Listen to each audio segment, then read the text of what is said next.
নমস্কার, শুরু করছি বিগ স্টোরি। আপনার সঙ্গে রয়েছে আমি দেবারতী। দক্ষিণ এশিয়ার ভূ রাজনীতিতে গত কয়েকদিনে যে দ্রুত পরিবর্তনগুলো ঘটছে তা নিয়ে আন্তর্জাতিক বিশেষজ্ঞ মহল থেকে শুরু করে সাধারণ মানুষের নজর এখন ঢাকা আর দিল্লির কূটনৈতিক অলিন্দে। শেখ হাসিনার সাম্প্রতিক সাংবাদিক সম্মেলন, তাতে অংশ নেওয়া এবং তৎপরবর্তী রাজনৈতিক পরিস্থিতিকে কেন্দ্র করে ভারত ও বাংলাদেশের সম্পর্কে এক নতুন সমীকরণ বা জটিলতা কি তৈরি হয়েছে। 2024 সালের অগাস্টে ছাত্র জনতার গণ অভ্যুত্থানের পর শেখ হাসিনা পদত্যাগ করে ভারতে আশ্রয় নেন। এরপর গঠিত হয় ডক্টর মোহাম্মদ ইউনূসের নেতৃত্বাধীন অন্তর্বর্তীকালীন সরকার। সেই সময় তারেক রহমান বাংলাদেশ জাতীয়তাবাদী দল বা বিএনপির ভারপ্রাপ্ত চেয়ারম্যান। তিনি লন্ডনে দীর্ঘদিন ধরে নির্বাসিত থাকলেও দলের মূল নেতৃত্বে তিনি ছিলেন। 2024 সালের অভ্যুত্থানে শেখ হাসিনার আওয়ামী লীগ সরকারের পতনের পর প্রথম জাতীয় নির্বাচন 2026 সালের 12 ফেব্রুয়ারিতে তারই নেতৃত্বাধীন বাংলাদেশ জাতীয়তাবাদী দল অর্থাৎ বিএনপি বিপুল ভোটে ক্ষমতায় যেতে। তারপর প্রধানমন্ত্রী হন তারেক রহমান। সম্প্রতি ভারতের অবস্থানরত প্রাক্তন প্রধানমন্ত্রী শেখ হাসিনার রাজনৈতিক বক্তব্য বা সাংবাদিক সম্মেলন ঘিরে নতুন করে বিতর্ক তৈরি হয়েছে। ঢাকা স্পষ্ট জানিয়ে দিয়েছে, ভারতের মাটিতে বসে শেখ হাসিনা যদি রাজনৈতিক তৎপরতা এইভাবে করতে থাকেন বা চালাতে থাকেন, তবে দুদেশের বন্ধুত্বের সম্পর্কের জন্য ইতিবাচক সেটা নয়। অন্যদিকে নয়াদিল্লির সাফ জবাব, হাসিনার ব্যক্তিগত বক্তব্য বা সাংবাদিক সম্মেলনের সঙ্গে ভারত সরকারের কোনো সম্পর্ক নেই। বিদেশ মন্ত্রকের মুখপাত্র রণধীর জয়সওয়াল তিনি ঠিক কি জানিয়েছিলেন দেখুন। I have already stated government's position on the issue before the press conference happened. You would have seen those remarks. You were present here. I am reiterating it here. Government had no role to play in what was an event by a private media entity, and government does not endorse anything said at the forum, especially with regard to the duly constituted government of Bangladesh. ভারতের বিদেশ মন্ত্রকের মুখপাত্র রণধীর জয়সওয়াল তার এই বক্তব্য শোনালাম। গত শুক্রবারের এই বক্তব্য একটি বেসরকারি গণমাধ্যম সংস্থার আয়োজিত অনুষ্ঠানে সরকারের কোনো ভূমিকা ছিল না। ওই অনুষ্ঠানে বক্তব্য রেখেছিলেন শেখ হাসিনা এবং ওই ফোরামে বলা কোনো কথাকে সরকার সমর্থন করে না। বিশেষ করে বাংলাদেশের যথাযথভাবে গঠিত সরকারের বিরুদ্ধে বলা কোনো কথাকে ভারত গুরুত্ব দেয় না, এটা স্পষ্ট করা হয়।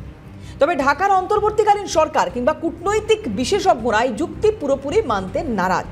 তাদের বক্তব্য, ভারতের আশ্রয় থেকে এই ধরনের মন্তব্য রাজনৈতিকভাবে স্পর্শকাতর। এরই মধ্যে রবিবার ঢাকায় বৈঠকে বসেন সে দেশের প্রধানমন্ত্রী তারেক রহমান এবং বাংলাদেশে নিযুক্ত ভারতের হাই কমিশনার দীনেশ ত্রিবেদী। সূত্রের খবর, বৈঠকটি সৌহার্দ্যপূর্ণ ছিল এবং বাংলাদেশের পক্ষে ওই বৈঠকে বিদেশমন্ত্রী খলিলুর রহমান, প্রধানমন্ত্রীর বিদেশ বিষয়ক উপদেষ্টা হুমায়ুন কবির উপস্থিত ছিলেন। তারা হাই কমিশনার দীনেশ ত্রিবেদীর সঙ্গে ছিলেন deputy chief of mission Pawan Wadhe. বৈঠকের পর দীনেশ ত্রিবেদী জানিয়েছিলেন যে দুই দেশের রাষ্ট্রপ্রধান বৈঠকে বসলে অনেক সমস্যার সমাধান হতে পারে। কি জানিয়েছিলেন দীনেশ ত্রিবেদী দেখুন। প্রধানমন্ত্রী বাংলাদেশের we all respect him a lot. আমি ওনার বক্তব্য শুনেছি অনেকবার, and he talks from his heart. এটা আমি দেখি। He is the people's person and our prime minister is of the people. আমার মনে হচ্ছে when two leaders meet, lot of problems are solved. Problem sort out হয় যখন আমরা কথা বলি। আর আমার তো পুরো কনফিডেন্স আছে যে মানুষ এক আছে আর ওর সলিউশনটা হবে। আমার আই এম ভেরি কনফিডেন্ট। কোনো এখানটা নেগেটিভ জিনিস নাই, সব জিনিস পজিটিভ। আপনারা বৈঠক শেষে প্রধানমন্ত্রীর কার্যালয় থেকে দেওয়া এক বিবৃতিতে বলা হয়, তারেক রহমান দুই দেশের মধ্যে দ্বিপাক্ষিক সম্পর্ককে আরও এগিয়ে নিয়ে যেতে একটি অনুকূল পরিবেশ তৈরির প্রয়োজনীয়তার উপর জোর দিয়েছেন। বাংলাদেশ হাসিনার প্রত্যর্পণ দ্রুত করার জন্য ভারতকে আহ্বান জানিয়েছে বলেও জানানো হয়েছে। সরকার পতনের পর থেকে ভারতে অবস্থানরত হাসিনা বাংলাদেশে আইনি লড়াইয়ের সম্মুখীন হয়েছেন এবং নভেম্বরে তার মৃত্যুদণ্ড কার্যকর করা হয়। অশান্তি দেখেছে বাংলাদেশ, ভারতকে মৌলবাদীরা অশান্ত করার চেষ্টাও করেছে বিগত দিনে, যদিও খুব একটা লাভের লাভ কিছু হয়নি। বড় ভাই ভারত আগলে রাখার চেষ্টা করেছে সবসময় বাংলাদেশকে। বাংলাদেশ অশান্ত হলে কূটনৈতিক, সামাজিক বা মানবিকভাবে পাশে দাঁড়িয়েছে ভারত। সোশ্যাল মিডিয়ার উত্তাল বয়ান এবং তীব্র আবেগ থেকে দূরে ভারত ও বাংলাদেশ দুই দেশের মধ্যে সম্পর্ক স্বাভাবিক করার জন্য নীরবে পর্দার আড়ালে কাজ করে চলেছে ভারত। সরকারি সূত্র জানিয়েছে, রাজনৈতিকভাবে নিযুক্ত ভারতীয় হাই কমিশনার দীনেশ ত্রিবেদীর সোমবার বাংলাদেশের প্রধানমন্ত্রী তারেক রহমানের সঙ্গে সাক্ষাৎ বাস্তব পরিস্থিতিরই প্রতিফলন। সূত্রগুলো জানিয়েছে যে বৈঠকটি প্রায় আধ ঘন্টা ধরে চলে এবং এতে দ্বিপাক্ষিক পর্যায়ে কাজ এগিয়ে নিয়ে যাওয়ার উপরে গুরুত্ব দেওয়া হয়। প্রসঙ্গত, ভারতের নিরাপত্তা সংস্থার একটি উচ্চ পর্যায়ের দল সপ্তাহান্তে ঢাকায় পৌঁছায়। 2024 সালের অগাস্টে শেখ হাসিনা নেতৃত্বাধীন সরকার ক্ষমতাচ্যুত হওয়ার পর এটি ভারতের তরফ থেকে প্রথম এমন এক উচ্চ পর্যায়ের সফর। নয়াদিল্লিতে অবস্থিত বাংলাদেশ হাই কমিশন এক্স পোস্টে যে কথা বলছে যে তাদের প্রধানমন্ত্রী এবং দীনেশ ত্রিবেদীর মধ্যেকার এই বৈঠক সম্পর্ক এবং সম্পৃক্ততাকে সুদৃঢ় করতে এবং এগিয়ে নিতে অনেক দূর যাবে এমনটাই আশা করা হচ্ছে। ঢাকায় অবস্থিত ভারতীয় হাই কমিশন এক বিবৃতিতে জানায়, ত্রিবেদী প্রধানমন্ত্রী নরেন্দ্র মোদীর পক্ষ থেকে শুভেচ্ছা জানিয়েছেন এবং বাংলাদেশ সরকার ও জনগণের সঙ্গে ইতিবাচক, গঠনমূলক ও ভবিষ্যৎমুখীভাবে একসঙ্গে কাজ করার অভিপ্রায় ব্যক্ত করেছেন। পররাষ্ট্র সচিব বিক্রম মিশ্রি এবং লোকসভার স্পিকার ওম বিড়লা তারেক রহমান যখন প্রধানমন্ত্রী নির্বাচিত হলেন সেই অনুষ্ঠানে, মানে সেই শপথ গ্রহণ অনুষ্ঠানে তারা যোগ দিয়েছিলেন। পরবর্তীতে ভারত একটি দ্বিপাক্ষিক বৈঠকের জন্য আমন্ত্রণ জানায়, যার পর সেপ্টেম্বরে অনুষ্ঠিত এই ব্রিক্স সম্মেলনে যোগদানের জন্য আমন্ত্রণ জানানো হয় তারেক রহমানকে। বহুদিন পর ভারত একজন রাজনীতিবিদকে শীর্ষ কূটনীতিক হিসেবে পাঠিয়েছে বাংলাদেশে। আওয়ামী লীগ সরকারকে উৎখাত করার পর সরকারে স্থান পাওয়া ছাত্র বিক্ষোভকারীদের দ্বারা প্রভাবিত 15 মাস ব্যাপী অন্তর্বর্তীকালীন সরকারের তৈরি অচলাবস্থার কারণে উভয় পক্ষের বেশ কয়েকটি প্রকল্প অমীমাংসিত রয়ে গিয়েছে। যেসব বিষয় নিয়ে বাংলাদেশ আলোচনা করতে চায় তার মধ্যে অন্যতম হলো 1996 সালের গঙ্গা জল চুক্তির নবায়ন, যা 3 দশক কার্যকর থাকার পর 2026 সালের ডিসেম্বরে মেয়াদ উত্তীর্ণ হয়ে যাবে।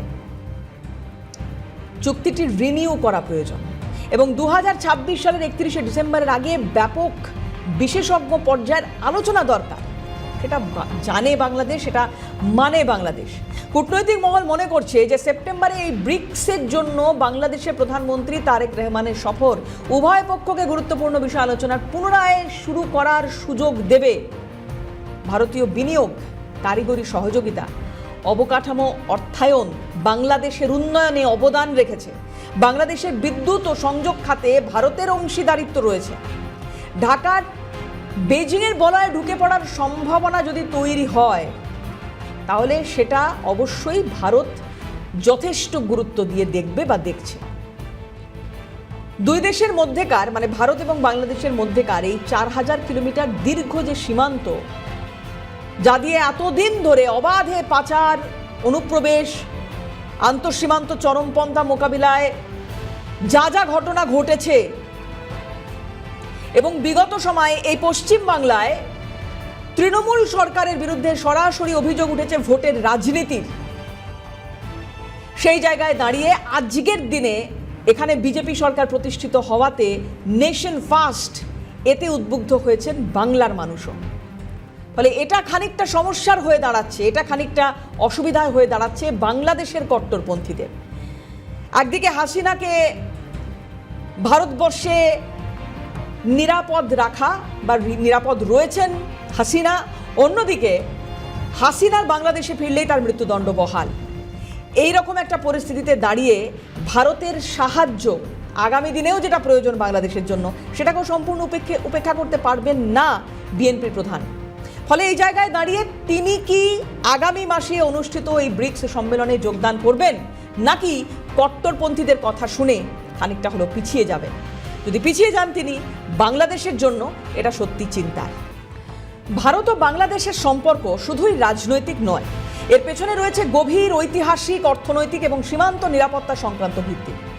শেখ হাসিনার ভারতে অবস্থানকে কেন্দ্র করে সাময়িক শীতলতা তৈরি হলেও দুই দেশের পারস্পরিক নির্ভরতা এড়ানো অসম্ভব। বিশেষ করে বাংলাদেশের অস্তিত্ব ভারতের জন্যই আজও অমলিন। এই অবস্থার কথা উল্লেখ করে রাজ্যের পঞ্চায়েত মন্ত্রী দিলীপ ঘোষ বলছেন সেখানে শান্তি ফিরবে। অন্যদিকে বিজেপির প্রধান মুখপাত্র দেবজিৎ সরকার কি বলছেন দেখুন। এর আগেও একজন ক্রিকেটারের উপরে বাংলাদেশে অ্যাটাক হয়েছিল, বাড়িঘর ভাঙা হয়েছিল। তো ওখানে যা চলছে সেটা অমানবিক। সরকার আসার পরেও, কারণ সরকারকে ওরাই এনেছে যারা সরকারকে চালাচ্ছে, আর তার জন্য তার থেকে বেশি কিছু আশা করা যায় না। আমরা আশা করব বাংলাদেশে শান্তি আসবে, আইনের শাসন, সংবিধানের শাসন আসবে, মানুষ শান্তিতে থাকতে পারবে। আন্তর্জাতিক বিষয় এ নিয়ে রাজ্য বিজেপি কিছু বলবে না। তবে একথাও ঘটনা যে আমরা পার্শ্ববর্তী রাজ্য, অশান্তির আঁচ আমাদের ওপরে এসে পড়তে পারে। যদি কোনো কিছু হয় তখন সেটার সমস্যা আমাদের হয়। বাংলাদেশের মতন একটা রাষ্ট্র যে কিনা মাঝে মাঝেই স্বাধীন হয়, প্রত্যেক বছর একটা মাপা আছে ওদের, হ্যাঁ, তো কীরকম কী হচ্ছে ওটা ওরা বুঝবে। তো এবারেও হয়তো আরেকবার কিছু একটা হতে চলেছে।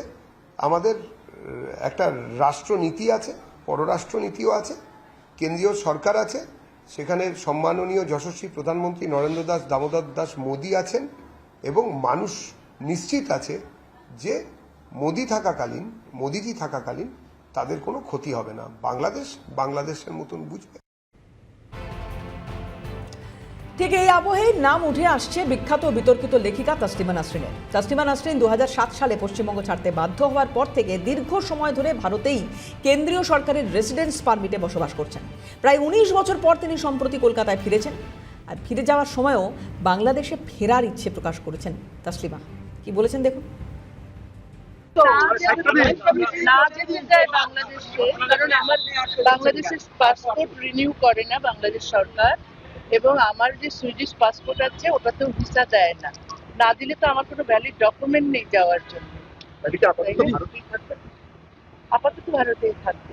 কলকাতা থেকে কিরকম স্মৃতি নিয়ে ফেললেন? খুবই ভালো স্মৃতি, মানুষের ভালোবাসা, বিশেষ করে সাধারণ মানুষের ভালোবাসা এত পেয়েছি যে আমার চোখে জল চলে এসেছে। আবার কবে আসতে চান? আবার শীঘ্রই আসবো, অক্টোবরে কথা আছে, অথবা জানুয়ারিতে। বাংলাদেশে যাওয়ার ইচ্ছে থাকলেও ঢাকার বর্তমান পরিস্থিতিতে তার পক্ষে ফেরা কতটা সম্ভব তা নিয়ে প্রশ্ন থাকছে। কারণ কট্টরপন্থীদের দাদাগিরি বাংলাদেশে বা তাদের উস্কানিমূলক আচরণ বাংলাদেশে এখনও নিয়ন্ত্রণ করতে পারেনি বিএনপির নেতা বা ওই দেশের প্রধানমন্ত্রী তারেক রহমান। বাংলাদেশ দক্ষিণ এশিয়ায় ভারতের বৃহত্তম বাণিজ্যিক অংশীদার। অন্যদিকে ভারত বাংলাদেশের জন্য কাঁচামাল, বিদ্যুৎ ও জ্বালানি সম্পদের এক গুরুত্বপূর্ণ সরবরাহকারী। গত অর্থ বছরে দ্বিপাক্ষিক বাণিজ্য প্রায় $14 বিলিয়ন পৌঁছেছে, যা অর্থনৈতিক নির্ভরশীলতার গভীরতাকেই তুলে ধরে। আন্তর্জাতিক সম্পর্ক বিশেষজ্ঞ দেবাশিস নন্দী মনে করছেন বর্তমান পরিস্থিতিতে বাংলাদেশের স্বার্থেই ভারতের ভূমিকা গুরুত্বপূর্ণ। শেখ হাসিনার বক্তৃতার পরে বাংলাদেশে অভ্যন্তরে একটি বিতর্ক সৃষ্টি হয়েছে, অর্থাৎ বাংলাদেশের ভারত নীতি কী হবে। সেখানে এটা উল্লেখযোগ্যভাবে বলা যেতে পারে যে তারেক রহমান জিয়ার কাছে একটি বড় চ্যালেঞ্জ এখন এই মুহূর্তে, যে অভ্যন্তরীণ জনমতের দাবিকে তিনি গুরুত্ব দেবেন, কিংবা তার ভারতের সাথে যে সম্পর্কের গতিপ্রকৃতি সেখানে গুরুত্ব দেবেন। তো বিষয়টা এইভাবে যদি আমরা দেখি যে বর্তমানে বাংলাদেশের যে অবস্থা, সেখানে বাংলাদেশের যে সাপ্লাই চেন এন্টায়ারলি দীর্ঘদিন ধরে ভারতের উপর ডিপেন্ড করে। তদারকি সরকারের সময় যদিও সম্পর্কের অবনতি ঘটেছিল, বিগত কয়েক মাস ধরে সম্পর্ক নর্মালাইজেশন করার চেষ্টা করা হচ্ছে দুতরফের থেকেই। সুতরাং এই অবস্থায় একদিকে হাসিনা ভারতে আশ্রয় গ্রহণ করেছেন এবং সেটা নিয়ে চাপেও রয়েছেন ভারত, কিন্তু ডিপ্লোম্যাটিক্যালি ভারত যেটা চাইছে, হাসিনাকে যে আশ্রয় দিয়েছে সেটা আন্তর্জাতিক আইন মেনেই দিয়েছে। কিন্তু এই অবস্থায় যদি তারেক রহমান জিয়া তার অভ্যন্তরীণ জনমত, বিশেষ করে ভারত বিরোধী শক্তিকে গুরুত্ব দেন, তাহলে সেই ক্ষেত্রে ভারতের সাথে সম্পর্ক আবার তলানিতে ঠেকবে। আমার মনে হয় এই মুহূর্তে বাংলাদেশে যেটা দরকার সেটা হচ্ছে তাদের যে জাতীয় স্বার্থ, সেখানে কিন্তু ভারতের ভূমিকা অনেক গুরুত্বপূর্ণ। সেটা লজিক্যালি বাংলাদেশের ভাবার সময় এসছে, অর্থাৎ উগ্র মৌলবাদী শক্তির দ্বারা পরিচালিত যে বাংলাদেশের বিদেশ নীতি 1.5 বছর ধরে চলেছিল হাসিনা চলে যাওয়ার পরে, সেটাকে বন্ধ করতে হবে। আদারওয়াইজ বাংলাদেশের ইকোনমি যেভাবে ডিক্লাইন হচ্ছে আরও ডিক্লাইন হবে। সুতরাং ভারত যে একটি অপরিহার্য প্রতিবেশী, ঐতিহাসিকভাবে, অর্থনৈতিকভাবে এবং জিওগ্রাফিক্যাল যে প্রক্সিমিটির ভিত্তিতে সেটাকে বাংলাদেশকে স্বীকার করে নিয়েই বাংলাদেশকে এগোতে হবে আগামী দিনকে। নানা দিক থেকে ভারত বাংলাদেশ অংশীদারিত্ব দক্ষিণ এশীয় ভূ রাজনীতির গুরুত্ব কেন্দ্র হয়ে উঠেছে, কিন্তু বাংলাদেশকে এটা ভুললে চলবে না যে তাদের জন্মের পেছনে ভারতের অবদান। কট্টরপন্থীদের উস্কানিমূলক আচরণ বা পদক্ষেপ বাংলাদেশেরই ক্ষতির কারণ না হয়ে যায়, সেটাও তাদেরই দেখতে হবে। ভারত বড়দা ছিল, বড়দাই থাকবে। আজকে বিগ স্টোরি এখানেই শেষ করছি। অন্যান্য সমস্ত খবরের জন্য আপনার চোখ থাকুক CNN।